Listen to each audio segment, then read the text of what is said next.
നമസ്കാരം, സിറ്റി ന്യൂസിലേക്ക് സ്വാഗതം. Licensed engineers and supervisors federation സംസ്ഥാന കമ്മിറ്റിയുടെ നേതൃത്വത്തിൽ തദ്ദേശ സ്വയംഭരണ വകുപ്പിന്റെ സഹകരണത്തോടെ കാസർഗോഡ്, കണ്ണൂർ, വയനാട്, കോഴിക്കോട് ജില്ലകൾക്കായി ബിൽഡിംഗ് റൂറൽ ശില്പശാല സംഘടിപ്പിച്ചു. നവനീതം ഓഡിറ്റോറിയത്തിൽ കോർപ്പറേഷൻ മേയർ മുസ്ലിം മഠത്തിൽ ഉദ്ഘാടനം ചെയ്തു.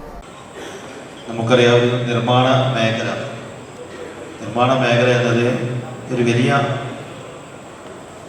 നമ്മുടെ സാമ്പത്തിക നില, നമ്മുടെ സമ്പദ് വ്യവസ്ഥയെ നന്നായി കൊണ്ടുപോകുന്ന ഒരു വലിയ വ്യവസായം എന്ന് വേണമെങ്കിൽ പറയാം. ആ രീതിയിൽ ഇവിടെ നിർമ്മാണ മേഖല ആയിട്ടുണ്ട് എന്നുള്ളതാണ്.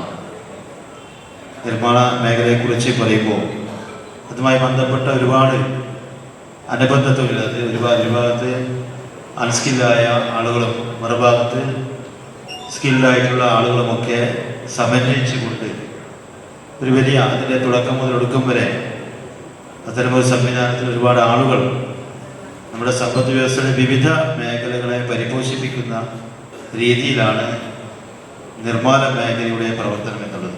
സംസ്ഥാന പ്രസിഡന്റ് CS വിനോദ് കുമാർ അധ്യക്ഷത വഹിച്ചു. Vigilance chief town planar KV Abdul Malik മുഖ്യപ്രഭാഷണം നടത്തി. ഡോക്ടർ ആതിര രവി, ചന്ദ്രബോസ്, ജിതിൻ, സുധാകൃഷ്ണൻ എന്നിവർ സംസാരിച്ചു. News desk, city news.